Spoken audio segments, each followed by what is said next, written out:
বাংলাদেশে বর্তমানে উত্তাল পরিস্থিতি, আর সেই উত্তাল পরিস্থিতিতে বাংলাদেশ থেকে ভারতে অনুপ্রবেশের চেষ্টা বাড়ছে বলেই মনে করছে কোনো কোনো মহল। ইতিমধ্যেই বেআইনিভাবে ভারতে প্রবেশের অভিযোগে কয়েকজনকে গ্রেপ্তার করা হয়েছে।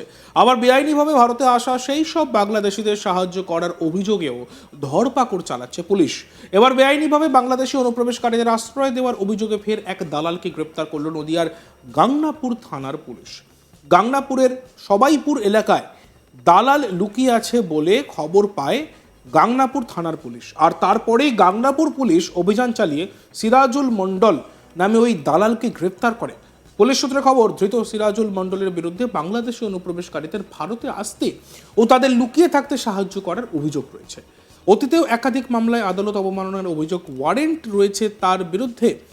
দীর্ঘদিন পলাতক থাকা ওই দালালের সন্ধান চালাচ্ছিল পুলিশ। অবশেষে সবাইপুর থেকে তাকে গ্রেপ্তার করা হয়।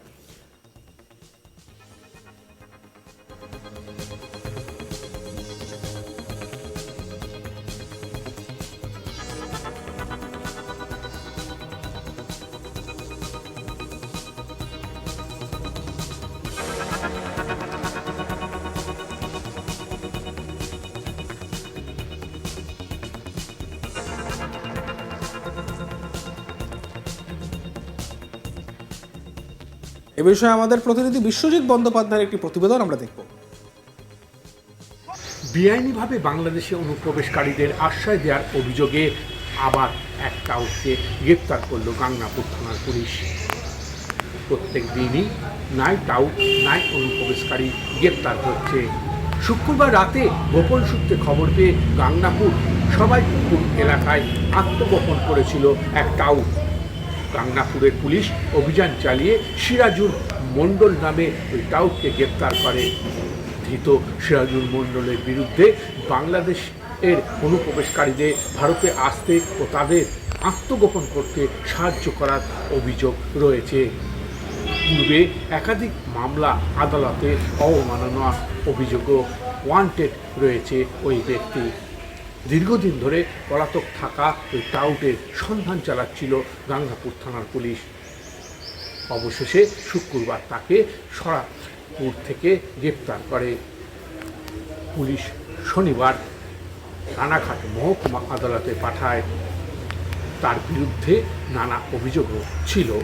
রানাঘাট জেলা পুলিশের নির্দেশ এবং তাদের সূত্র ধরে গাংনাপুর থানা এই টাউটকে গ্রেপ্তার করে।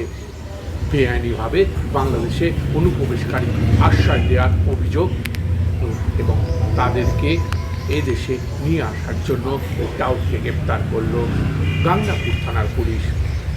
শুক্রবার রাতে গোপন সূত্রে খবর পেয়ে গাংনাপুর সবাইপুর এলাকা থেকে আত্মগোপন করেছিল টাউট। গাংনাপুর থানার পুলিশ অভিযান চালিয়ে সিরাজুল মণ্ডল নামে ওই টাউটকে গ্রেপ্তার করে। তৃতীয় সিরাজুল মণ্ডলের বিরুদ্ধে বাংলাদেশ থেকে এদেশে অনুপ্রবেশকারী এবং ভারতে আসতে এবং তাদেরকে আত্মগোপন করতে সাহায্য করার অভিযোগ রয়েছে। পূর্বে একাধিক মামলা এবং আদালত অবমাননা অভিযোগ ওয়ান্টেডও ছিল ওই ব্যক্তি। দীর্ঘদিন পলাতক থাকার পর ওই টাউটের সন্ধান চালিয়ে পুলিশ অবশেষে শুক্রবার তাকে সবাইপুর থেকে গ্রেপ্তার করে। দিন দিন যেভাবে অনুপ্রবেশকারী এবং টাউট গ্রেপ্তার হচ্ছে, তাতে রানাঘাট জেলা পুলিশ যেমন কৃতিত্ব পেতে পারেন, তেমনি গাংনাপুর থানার পুলিশ, কখনো ধানতলা থানার পুলিশ, কখনো হাঁসখালি থানার পুলিশ, তারা তল্লাশি চালিয়ে এবং তদন্ত নেবে অনেক টাউট এবং অনুপ্রবেশকারীকে গ্রেপ্তার করেছে। ইতিমধ্যে অনেক অনুপ্রবেশকারী এবং টাউট গ্রেপ্তার হয়েছে। বাংলাদেশের এই ঘটনার পর থেকেই অনেক অনুপ্রবেশকারী গা ঢাকা দিয়ে রয়েছে বলে সূত্রে জানা গেছে এবং তাদেরকে খুঁজে বার করা এবং টাউটদের তাদেরকে জিজ্ঞাসাবাদ করে অনেক অনুপ্রবেশকারী এবং টাউটেরও সন্ধান আরও পাওয়া যাবে বলে সূত্র মারফত জানা গেছে। আর প্রত্যেক দিনই নাই অনুপ্রবেশকারী নাই টাউট ধরা পড়ছে বিভিন্ন এলাকা থেকে। এদিকে তারও আগে প্রসঙ্গত জাল পাসপোর্ট কাণ্ডে নদিয়া থেকে আরও একজনকে গ্রেপ্তার করা হয়। ধৃত ব্যক্তির নাম ধীরেন ঘোষ। নদিয়ার চাকদাহ থানার আলাইপুরের বাসিন্দা ধীরেন ঘোষ জানিয়েছিলেন তিনি গার্মেন্টসের ব্যবসা করতেন। বাইরে থেকে মাল আসে, কলকাতায় মহাজন আছে, তবে স্থানীয় সূত্রে বাড়িতে কখনো গার্মেন্টসের কিছু চোখে পড়েনি, মানে স্থানীয় সূত্রে খবর, স্থানীয় বাসিন্দারা সেটা বলছে। স্থানীয় কয়েকজন আত্মীয় স্বজন আসতেন বটে, স্বভাব চরিত্র ভালোই ছিল, মিশুকে ছিলেন, মাঝে মাঝে বাংলাদেশ থেকে শ্বশুর শাশুড়ি আসতেন, কোনো ঝামেলা ছিল না। আর এনে এক স্থানীয় বাসিন্দা মৃণাল ক্রান্তি পাল, তিনি কি বলছেন শুনবো। তাদেরকে ধীরেন ঘোষ, তাকে পুলিশ গ্রেপ্তার করে নিয়ে গেছে পাসপোর্ট জালিয়াতি কেসে। কি বলবেন এখানে ভাড়া থাকতে আমাদের বাড়ি আগে 5-6 বছর হলো ভাড়া থাকে, কিন্তু আমরা খুব ভালো মানুষ বলে চিনতাম এবং এলাকার লোকের সঙ্গে ভালো সম্পর্ক আছে, কারোর সঙ্গে কোনো ঝামেলা ঝুট এখনো পর্যন্ত আমরা পাইনি, আমরা দেখিনি। থাকতে এখানে উনি, ওনার ওয়াইফ আর একটা বাচ্চা। কখনো বাইরের লোকে যাতায়াত ছিল? না, বাইরের লোক বলতে গেলে যা আসতো লোকালের লোকই আসতো, আর তা নাহলে বাংলাদেশ থেকে শ্বশুর শাশুড়ি এরাই আসতো, আর সেরকম কেউ আসতো না। না না, তখন কি বলবো, ওর নিজের বাড়ির ঠিকানা কি বলেছে? বাড়ির ঠিকানা বলতে আলাইপুরের দিকে ওনার দিদি আছে, দিদির প্রেফারেন্সে, মানে ওনারা লোকাল। আর এখানে হচ্ছে আমাদের লোকাল একজন ছিল, ওনার নাম লালটু বলে নাম, সবাই চেনে মোটামুটি। উনি বলেছিল যে তুই রাখ, কোনো অসুবিধা নেই, খুব ভালো লোক। সেই সূত্রপাতে আমরা রেখেছিলাম। আজকে তিনি নেই, তিনি মারা গেছেন। ভাড়া এনেছিলেন? হ্যাঁ হ্যাঁ হ্যাঁ, সে মারা গেছে। কত বছর হলো এখানে?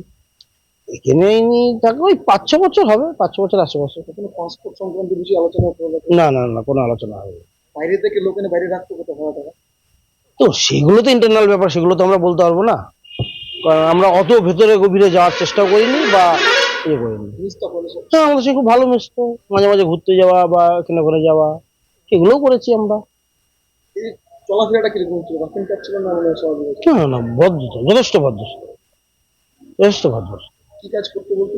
গার্মেন্টস, কোথায় করতে? মানে বাংলাদেশ থেকে আসতো, এসে কলকাতা ওই কি ঘাট নাকি বাবুঘাট, ওখানে নাকি ওনার মহাজন থাকে, ওখানে আসতো, ওখান থেকে প্যাক হয়ে আবার বাইরে যেত, মানে এরকমই কাজ শুনেছি আমি। আপনাদের বলতে? হ্যাঁ, আমাদের বলতো। আর ভাড়াটা ঠিকঠাক দিত? হ্যাঁ হ্যাঁ, এই দিক দিয়ে কোনো অসুবিধা নেই। ব্যবহার বলছি তো, পয়সা করি নিয়ে ব্যবহার। আমার নিজস্ব মুদিখানা দোকানও আছে, তো মালপত্র যে কিনতো, খাওয়ার জিনিস ফিনিস, কোনোদিন কোনো বাকি বাকি নেই বা কিছু নেই, ম্যাক্সিমাম ক্যাশেই। যদি কোনো অসুবিধা হতো হয়তো নিয়ে যেত, পরের দিন পয়সা দিয়ে যেত, পয়সা নিয়ে কোনো ইয়ে করিনি। কখনো মানে বাইরে থেকে লোক এসছে যা এসছে বলছি তো, লোকালে জল দেয়, অমুক দেয়, ও দিদির ছেলে, এরকমই। বাইরে সেরকম, আর বাইরের থেকে লোক আসলে তো একটা গন্ডগোল সৃষ্টি এরকম হবে দীর্ঘদিন। তা আজ পর্যন্ত কিচ্ছু এরকম পাইনি আমরা। ওই কালী হচ্ছে আমাদের লোকাল ছেলে। দেখতে থাকুন আজ তাক বাংলা। ভিডিওসগুলি ভালো লাগলে লাইক করবেন, কমেন্ট করবেন, শেয়ার করবেন, চ্যানেলটিকে সাবস্ক্রাইব করতে ভুলবেন না।